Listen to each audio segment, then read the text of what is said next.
em casa. Com quantos anos você que está em casa, você se reconheceu que a sua imagem era importante para você? E com quantos anos o jovem de hoje faz isso? Se você vê uma criança e você vê um jovem, ele sabe se comportar, posar por uma foto com extrema facilidade. E geralmente os parentes falam que bonito, que lindo. E de repente o jovem chega no colégio ou chega no mercado de trabalho e alguém aponta um defeito gravíssimo em cima dele. Como é que ele se defende disso? Se o bullying é a destruição da imagem. O bullying, então, é uma destruição da imagem. Uma destruição, uma desconstrução da imagem. E hoje nós vivemos uma sociedade de imagens. A ponto de pesquisas apontarem a quantidade de hoje cirurgias plásticas para resolver a questão da estética facial para o indivíduo sair melhor na selfie. Então, a pergunta que eu te falo, o problema é o mesmo? Sou eu que te pergunto, o problema é o mesmo? Porque o problema está ligado à força nos dias atuais, à força do ataque, que é muito mais potente, porque o ataque ele se torna, a potência dele aumenta pela quantidade de pessoas que vão saber daquele ataque, e outra, ele dá muito mais valor à imagem e muito mais cedo do que a nossa geração.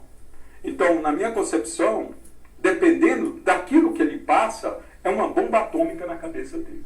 Tá certo. Olha, nós estamos aqui conversando com o professor Ribeiro Lima, ele que é palestrante, escritor, e escreveu o livro Bullying, O Triângulo da Dor. Professor Ribeiro Lima, o que é realmente bullying? O que é? É possível conceituar de uma maneira que o nosso amigo, a nossa amiga internauta, todos aqueles que estão participando conosco, consigam entender plenamente? Quero aqui antes agradecer a participação do Jonathan César de Oliveira Marcos, mandando um abraço carinhoso para o professor Toninho, um jovem brilhante, um grande advogado, que enriquece aqui essa entrevista a partir do momento, essa live a partir do momento que a gente percebe que ele está participando. A sua presença aqui enobrece todos nós. Tá certo. E o que é bullying? É possível conceituar? Porque muitos pais estão assistindo agora e depois isso vai para várias plataformas digitais, para as redes sociais, e a pergunta é assim, o que é bullying? Porque não o senhor falou que não é uma questão de fraqueza, então tem que ser uma coisa extremamente grave. De forma didática, é uma estratégia. O bullying é uma estratégia de chamar a atenção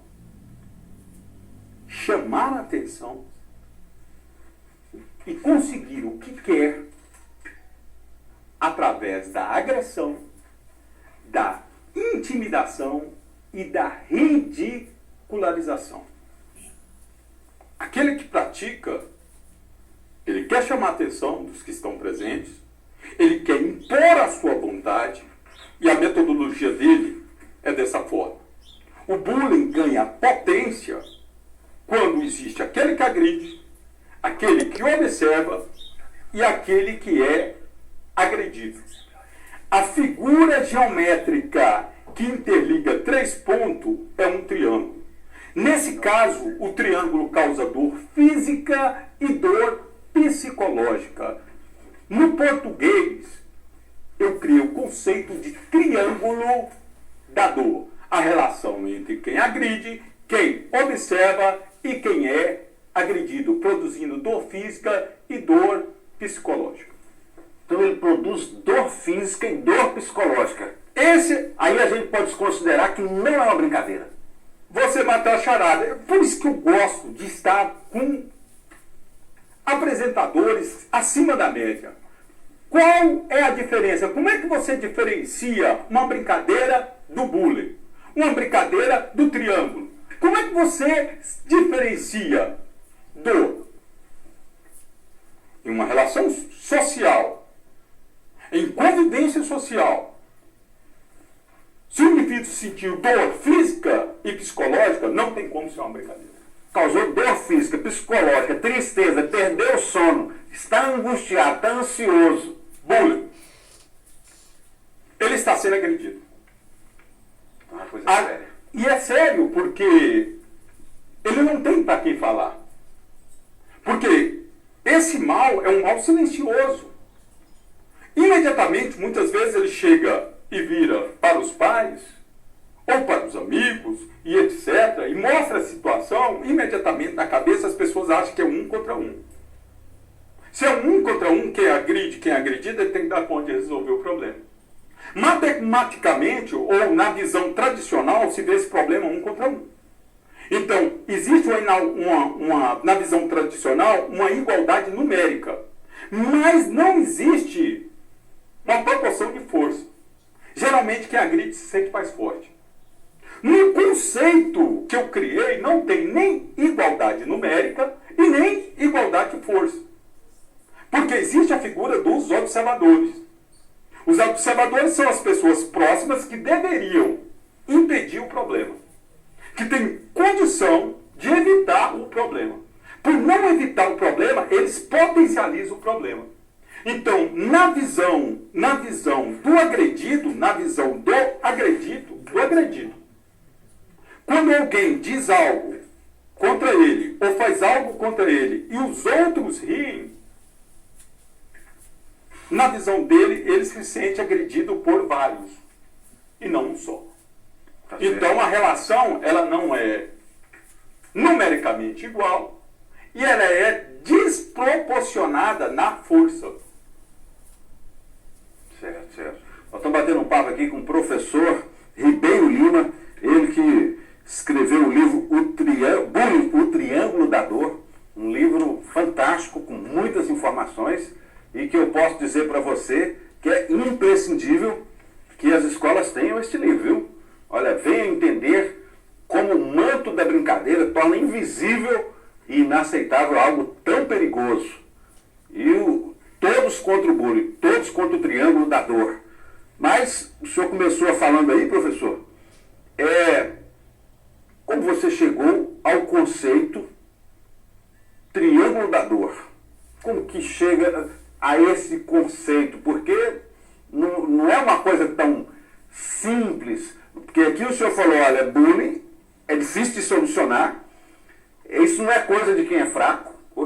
A pessoa, não é porque ela é fraca que ela tá nessa situação.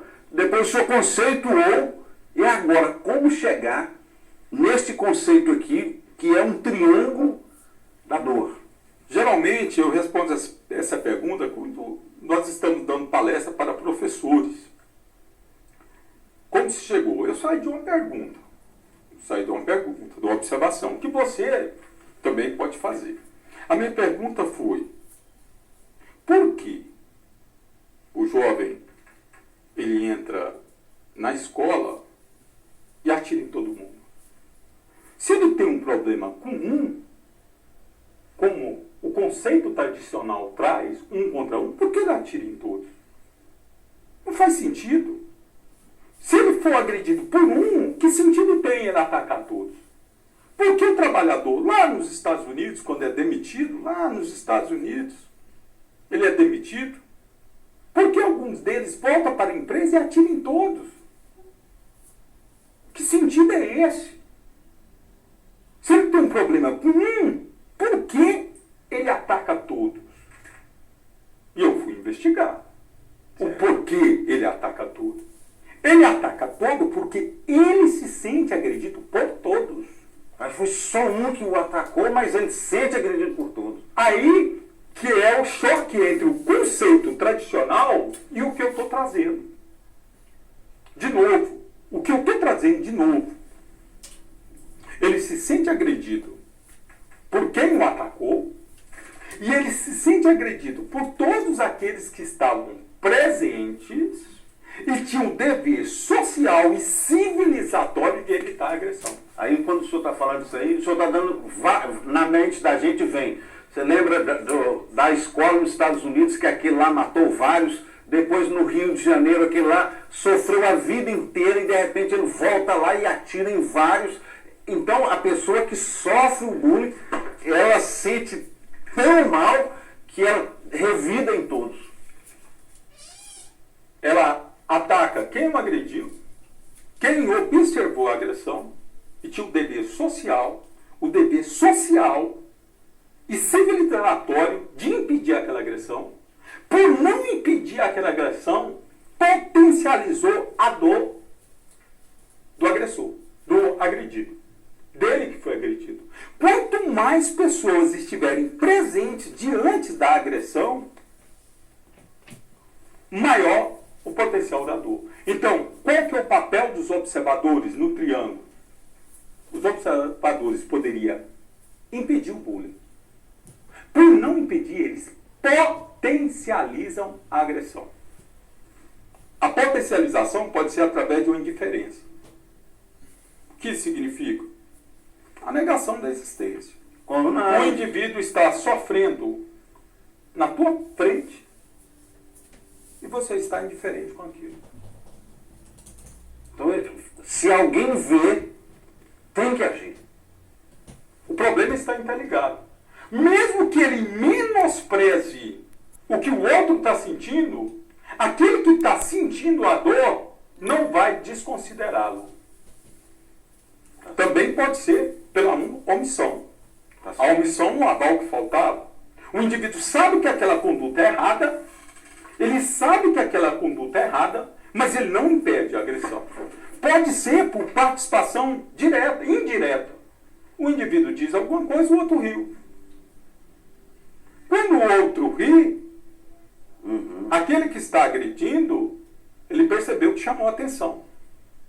Aquele que está sendo agredido percebeu que ele está num processo de agressão, de constrangimento, e aquela agressão foi aceita. Como se você algo naturalizou, só que aquele está ferindo, está machucando a pessoa. Mas está sendo aceita, porque os outros estão rindo. E a participação direta é quando a agressão é repetida por vários. Por vários. Tá certo. Agora, essa visão, se você for analisar, eu encontrei ela de uma outra forma desde a Idade Antiga. O primeiro grande pensador que enxergou isso, o primeiro que enxergou tudo isso, mas sintetizou de uma outra forma, foi Salomão. Sim. Salomão, ele diz assim, olha a frase, eles são pensadores fantásticos. Olha a frase, Salomão diz assim, sem lenha, o fogo apaga. Sem mexerico, a briga acaba. Interessante. Quem é que põe lenha na fogueira? Acho que estão de fora, claro. Estão de fora. Se estão de fora, é um contra um ou um contra vários? Um contra vários. Um contra vários. Salomão, vem pra cá, vem mais pra cá. Chega aqui, vem junto. Um outro pensador, um outro pastor, por nome Martin Luther King. O pastor King disse o seguinte, o que ele disse? Não me preocupo com o grito dos maus, e sim com o silêncio dos bons. Quem se silencia? Os que estão próximos, que estão em volta. Os observadores. Os observadores. Se você quiser, Edmund Burke, para que o mal ocorra, basta que o homem de bem não faça nada. Edmund Burke é um cara fantástico, um pensador genial. Então, nós saímos da Idade Antiga e cada pensador enxergou esse mesmo problema e sintetizou em frases fantásticas. O que eu fiz? Dei uma visibilidade para esse problema. Uma forma geométrica para esse problema. Tá certo. De tal forma que qualquer pessoa consegue entender a geometria do problema. Triângulo da dor. Triângulo que agride, que observa quem é agredido, produzindo dor física e dor psicológica. O triângulo da dor. Então, nós pegamos uma teoria e demos uma visibilidade, porque eu saí de uma outra pergunta. Será que a palavra bullying, do inglês, será que essa palavra bullying é a palavra mais eficaz e eficiente para gerar uma conscientização em larga escala para o jovem, a criança e o jovem brasileiro,